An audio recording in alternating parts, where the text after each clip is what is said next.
Assalamualaikum warahmatullahi wabarakatuh. Selamat pagi pemirsa Trans 7. Khazanah Ensiklopedia Islam Dunia pagi ini kembali hadir ke hadapan Anda untuk berbagi informasi Islami. Semoga menginspirasi dan menjadi motivasi aktivitas Anda hari ini. Pemirsa, ponsel kini sudah sangat sulit dilepaskan dari kehidupan banyak orang. Bahkan ada anggapan lebih baik ketinggalan dompet daripada ketinggalan smartphone. Menurut survei di Amerika beberapa tahun lalu, tingkat kecanduan orang terhadap smartphone sangatlah tinggi. Dari 7 ribuan pengguna iPhone dan Android yang berumur antara 18 hingga 44 tahun, 62% dari mereka langsung membuka HP atau smartphone setelah bangun tidur. Itu artinya mayoritas orang mengawali harinya dengan membuka HP. Keadaan ini sepertinya tidak jauh berbeda dengan yang terjadi di masyarakat kita pada saat ini yang mayoritas muslim. Kita bisa melihat banyak pasang mata yang memandangi layar HP saat menaiki angkutan umum, berjalan di trotoar, menaiki sepeda motor, bahkan di masjid-masjid ketika azan sedang berkumandang. Dan tidak ketinggalan saat baru bangun dari tidur.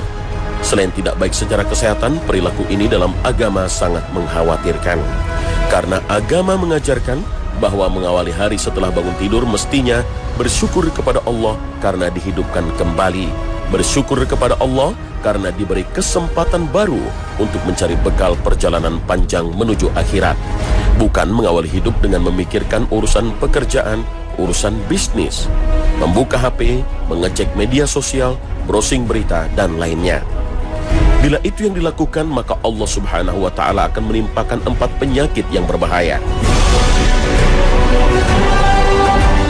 Nabi SAW bersabda, barang siapa yang berada di pagi hari namun hanya dunia yang dipikirkannya, maka tidak akan termasuk dalam cakupan rahmat Allah sama sekali. Bahkan Allah akan menanamkan 4 penyakit dalam hatinya, yaitu beban pikiran yang tidak pernah habis, kesibukan yang tidak berujung, kebutuhan yang tidak pernah terpenuhi, dan keinginan yang tidak pernah tercapai. Hadis riwayat Dailami. Dalam hadis lain dengan kualitas lebih sahih, diriwayatkan bahwa Rasulullah SAW bersabda, barang siapa yang perhatian utamanya hanya dunia, maka Allah akan mencerai-beraikan urusannya, menjadikan kefakiran di depan kedua pelupuk matanya, dan akan mendapatkan dunia sekedar apa yang telah ditetapkan baginya. Sebaliknya barang siapa yang tujuan hidupnya adalah negeri akhirat, Allah Ta'ala akan mengumpulkan urusannya, menjadikan kekayaan di hatinya, dan dunia akan mendatanginya dalam keadaan tunduk patuh. Hadis riwayat Imam Ahmad, Ibnu Majah, dan Ibnu Hibban. Lihatlah bagaimana Nabi SAW mengingatkan umatnya yang mengawali hidupnya dengan urusan dunia. Allah Subhanahu wa Ta'ala akan menjadikan orang itu hatinya tercerai-berai, pikirannya kacau, banyak mencemaskan urusan-urusan dunia sekalipun hanya sepele. Harta, keluarga, dan tanggungannya seolah terpisah darinya, padahal mereka ada di hadapan matanya. Selain itu, dengan mengawali harinya dengan memikirkan dunia, dia juga tidak akan pernah merasa puas, sehingga membuatnya terus-menerus berusaha untuk menambah kesenangan dunia dan perhiasannya. Ini tentu saja membuatnya semakin letih, sedih, dan cemas. Dia tidak akan pernah berhenti mencari dunia, namun dunia malah menjauhinya. Dia berlari mengejar dan meminum dari dunia itu seperti orang yang meminum air laut. Namun semakin banyak dia meminum air itu, dia semakin haus dan dahaga. Utsman bin Affan radhiyallahu anhu pernah berkata, ambisi dunia adalah kegelapan di hati, sedangkan ambisi akhirat adalah cahaya di hati. Oleh karena itu, seorang muslim hendaknya mengawali hari-harinya dengan memenuhi hak Allah terlebih dahulu agar tidak mengkhawatirkan urusan dunia, dan urusan akhiratnya pun akan dia dapat. Membuka lembaran harinya dengan memuji Allah yang telah menghidupkannya dari kematian sementara, dan hanya kepadanya lah dia akan dibangkitkan. Mengawali hari begitu penting demi keberlangsungan hari-hari selanjutnya agar penuh keberkahan dan kebaikan. Dalam hal ini Nabi SAW telah memberikan contoh nyata dalam keseharian beliau. Seperti apa Nabi SAW mengawali hari-harinya? Dr. Abdul Wahab bin Nasir At-Turairi telah mengumpulkan dari berbagai riwayat terpercaya dan merangkainya menjadi satu kesatuan hingga tergambar dengan jelas seperti apa Nabi SAW menjalani hari-harinya. Mengawali harinya, Nabi SAW melakukan sholat sunnah fajar atau qobliyah subuh 2 rakaat di rumah dengan cepat. Hingga ada yang bertanya, apakah Nabi membaca Al-Fatihah dalam sholatnya? Karena begitu cepatnya, di rakaat pertama setelah Al-Fatihah, beliau membaca surat Al-Kafirun, dan pada rakaat kedua membaca surat Al-Ikhlas.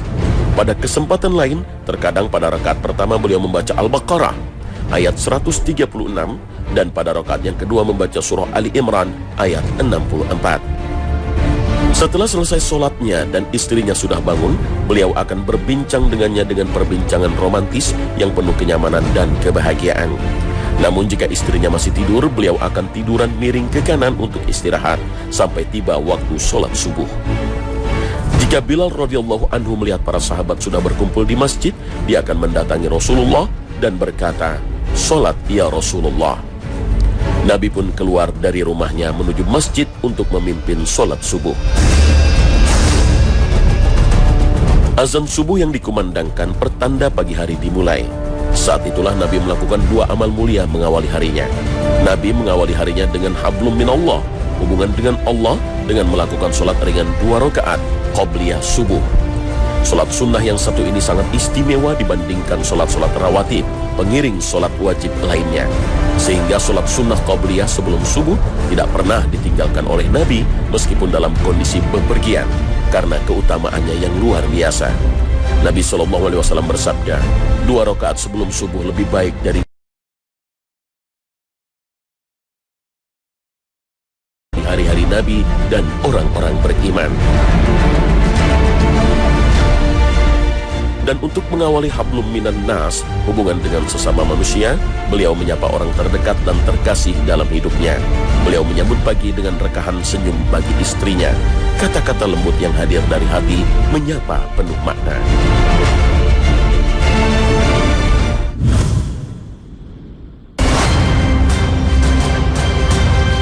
Pemirsa Khazanah, pergaulan muda-mudi saat ini sudah sangat mengkhawatirkan. Tidak sedikit di antara mereka yang terjebak dalam pergaulan bebas, sehingga tidak mengherankan bila ada remaja yang masih usia sekolah datang ke pengadilan agama untuk mengajukan dispensasi nikah karena harus secepatnya menikah demi status anak yang ada dalam kandungan hasil dari perbuatan zina. Inilah yang belakangan populer dengan istilah married by accident atau menikah karena kecelakaan. Pertanyaannya, apakah wanita yang telah hamil karena kecelakaan atau pergaulan bebas boleh atau harus dinikahkan dengan laki-laki yang menghamilinya? Pada dasarnya, wanita baru boleh dinikahi jika ia sudah tidak dalam masa iddah atau masa tunggu setelah bercerai dengan suami. Dan iddah atau masa tunggu bagi wanita yang hamil ialah sampai ia melahirkan, sebagaimana dijelaskan dalam firman Allah Subhanahu wa taala dalam surat At-Talaq ayat 4 yang maksudnya, dan wanita-wanita yang hamil, iddah mereka itu adalah sampai ia melahirkan kandungannya. Al-Quran surah At-Talaq ayat 4.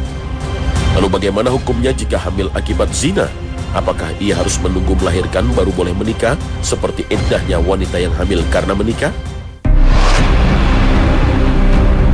Para ulama ternyata membedakan antara hamil karena hubungan yang sah dengan hamil hasil zina. Mayoritas ulama membolehkan pernikahan wanita yang sedang hamil akibat perzinahan dengan laki-laki yang telah menghamilinya.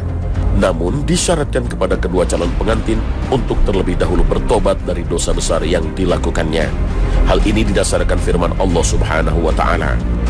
Pezina laki-laki tidak boleh menikah kecuali dengan pezina perempuan atau dengan perempuan musyrik. Dan pezina perempuan tidak boleh menikah kecuali dengan pezina laki-laki atau dengan laki-laki musyrik. Dan yang demikian itu diharamkan bagi orang-orang mukmin. Al-Quran surah An-Nur ayat 3.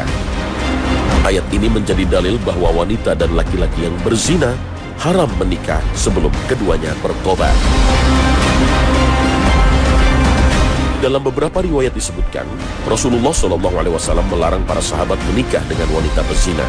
Seperti kasus seorang sahabat Nabi bernama Anak yang dikisahkan dalam hadis riwayat Abu Daud, Tirmizi, Nasa'i, dan Hakim dari Amr bin Syu'aib. Suatu ketika anak meminta izin kepada Nabi SAW untuk menikahi tawanan perempuan yang pezina, namun beliau diam, tidak menjawab hingga turunlah wahyu surah An-Nur ayat 3. Maka Nabi pun melarang anak untuk menikahi wanita itu.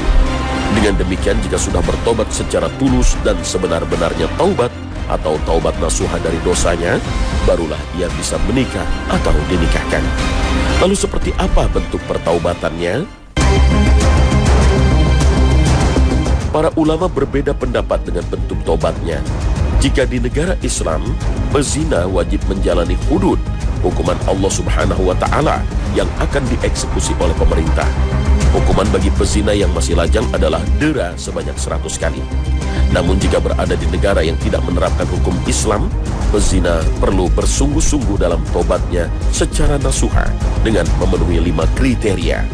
Pertama, tobat yang ikhlas karena Allah, menyesali perbuatan, meninggalkan dosa tersebut, berazam atau bertekad sungguh-sungguh tidak akan mengulanginya, dan memperbanyak amal ibadah sebagai ganti dari maksiat yang telah dilakukannya. Setelah tobat, barulah wanita yang hamil karena perzinahan ini bisa dinikahkan dengan laki-laki yang telah menghamilinya.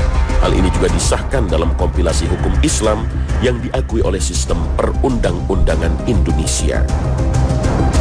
Dalam sebuah pasalnya disebutkan, seorang wanita hamil di luar nikah dapat dikawinkan dengan pria yang menghamilinya.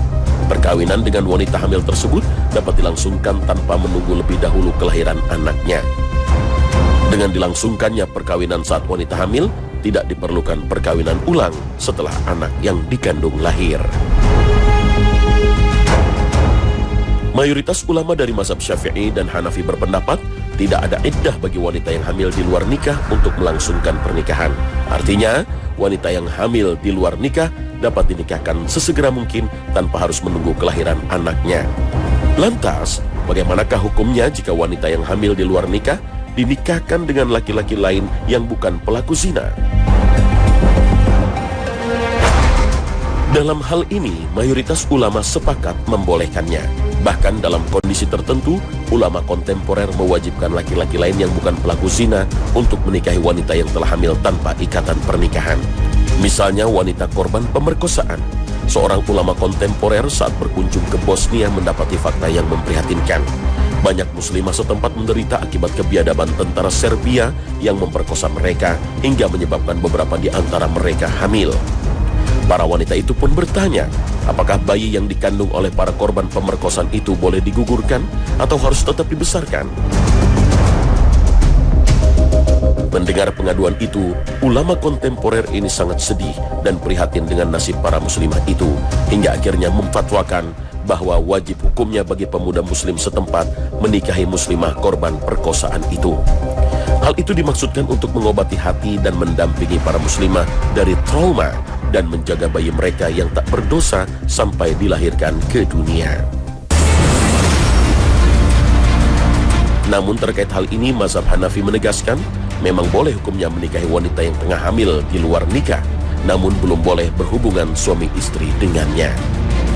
Hubungan suami istri hanya dibolehkan jika laki-laki yang menikahi merupakan orang yang menghamilinya. Adapun jika calon suami bukanlah orang yang menghamilinya, maka mereka harus menunggu sampai masa istibra atau rahim telah kosong dari janin dan telah datang bulan minimal sekali.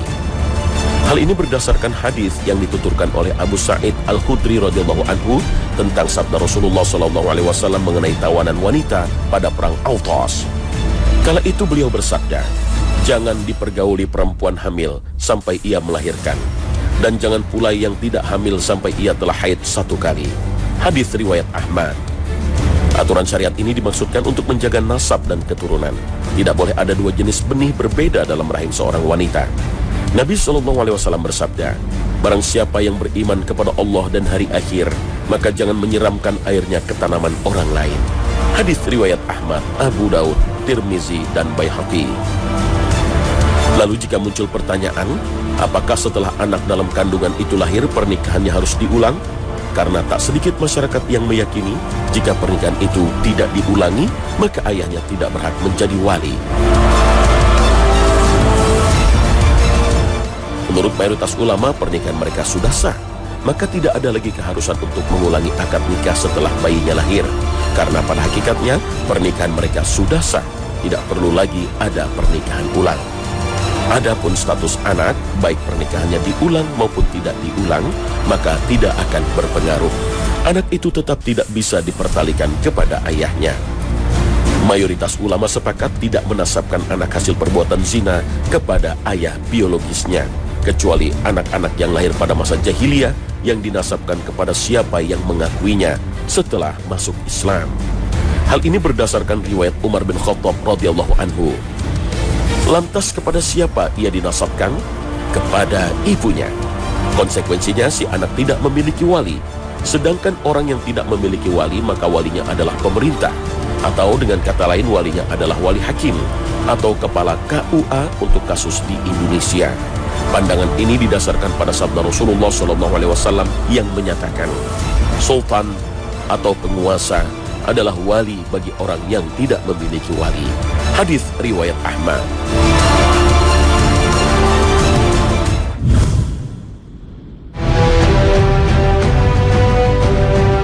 Pemirsa Khazanah, ada masalah lain yang seringkali mengemuka, dan hal itu sudah menjadi kebiasaan sehari-hari di masyarakat Indonesia.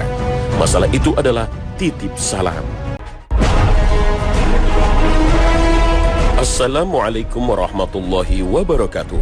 Selamat pagi pemirsa Trans 7. Khazanah, ensiklopedia Islam dunia, pagi ini kembali hadir ke hadapan Anda untuk berbagi informasi Islami. Semoga menginspirasi dan menjadi motivasi aktivitas Anda hari ini. Pemirsa, ponsel kini sudah sangat sulit dilepaskan dari kehidupan banyak orang. Bahkan ada anggapan lebih baik ketinggalan dompet daripada ketinggalan smartphone. Menurut survei di Amerika beberapa tahun lalu, tingkat kecanduan orang terhadap smartphone sangatlah tinggi. Dari 7 ribuan pengguna iPhone dan Android yang berumur antara 18 hingga 44 tahun, 62% dari mereka langsung membuka HP atau smartphone setelah bangun tidur. Itu artinya mayoritas orang mengawali harinya dengan membuka HP. Keadaan ini sepertinya tidak jauh berbeda dengan yang terjadi di masyarakat kita pada saat ini yang mayoritas muslim. Kita bisa melihat banyak pasang mata yang memandangi layar HP saat menaiki angkutan umum, berjalan di trotoar, menaiki sepeda motor, bahkan di masjid-masjid ketika azan sedang berkumandang. Dan tidak ketinggalan saat baru bangun dari tidur. Selain tidak baik secara kesehatan, perilaku ini dalam agama sangat mengkhawatirkan. Karena agama mengajarkan bahwa mengawali hari setelah bangun tidur mestinya bersyukur kepada Allah karena dihidupkan kembali. Bersyukur kepada Allah karena diberi kesempatan baru untuk mencari bekal perjalanan panjang menuju akhirat. Bukan mengawali hidup dengan memikirkan urusan pekerjaan, urusan bisnis, membuka HP, mengecek media sosial, browsing berita, dan lainnya. Bila itu yang dilakukan, maka Allah Subhanahu wa Ta'ala akan menimpakan 4 penyakit yang berbahaya. Nabi SAW bersabda, barang siapa yang berada di pagi hari namun hanya dunia yang dipikirkannya, maka tidak akan termasuk dalam cakupan rahmat Allah sama sekali.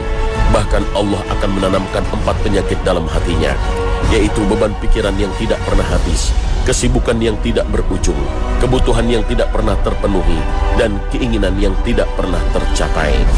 Hadis riwayat Dailami.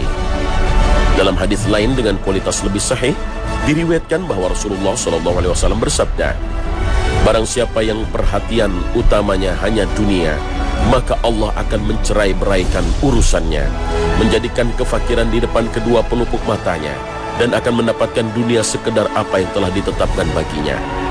Sebaliknya, barang siapa yang tujuan hidupnya adalah negeri akhirat, Allah Ta'ala akan mengumpulkan urusannya, menjadikan kekayaan di hatinya, dan dunia akan mendatanginya dalam keadaan tunduk patuh. Hadis Assalamualaikum warahmatullahi wabarakatuh. Selamat pagi pemirsa Trans 7. Khazanah, ensiklopedia Islam dunia, pagi ini kembali hadir ke hadapan Anda untuk berbagi informasi Islami. Semoga menginspirasi dan menjadi motivasi aktivitas Anda hari ini. Pemirsa, Ponsel kini sudah sangat sulit dilepaskan dari kehidupan banyak orang. Bahkan ada anggapan lebih baik ketinggalan dompet daripada ketinggalan smartphone. Menurut survei di Amerika beberapa tahun lalu, tingkat kecanduan orang terhadap smartphone sangatlah tinggi. Dari 7 ribuan pengguna iPhone dan Android yang berumur antara 18 hingga 44 tahun, 62% dari mereka langsung membuka HP atau smartphone setelah bangun tidur. Itu artinya mayoritas orang mengawali harinya dengan membuka HP. Keadaan ini sepertinya tidak jauh berbeda dengan yang terjadi di masyarakat kita pada saat ini yang mayoritas Muslim. Kita bisa melihat banyak pasang mata yang memandangi layar HP saat menaiki angkutan umum, berjalan di trotoar, menaiki sepeda motor, bahkan di masjid-masjid ketika azan sedang berkumandang. Dan tidak ketinggalan saat baru bangun dari tidur. Selain tidak baik secara kesehatan, perilaku ini dalam agama sangat mengkhawatirkan. Karena agama mengajarkan bahwa mengawali hari setelah bangun tidur mestinya bersyukur kepada Allah karena dihidupkan kembali. Bersyukur kepada Allah karena diberi kesempatan baru untuk mencari bekal perjalanan panjang menuju akhirat. Bukan mengawali hidup dengan memikirkan urusan pekerjaan, urusan bisnis, membuka HP, mengecek media sosial, browsing berita, dan lainnya. Bila itu yang dilakukan, maka Allah Subhanahu wa Ta'ala akan menimpakan 4 penyakit yang berbahaya. Nabi SAW bersabda, barang siapa yang berada di pagi hari namun hanya dunia yang dipikirkannya, maka tidak akan termasuk dalam cakupan rahmat Allah sama sekali. Bahkan Allah akan menanamkan 4 penyakit dalam hatinya, yaitu beban pikiran yang tidak pernah habis, kesibukan yang tidak berujung, kebutuhan yang tidak pernah terpenuhi, dan keinginan yang tidak pernah tercapai. Hadis riwayat Dailami.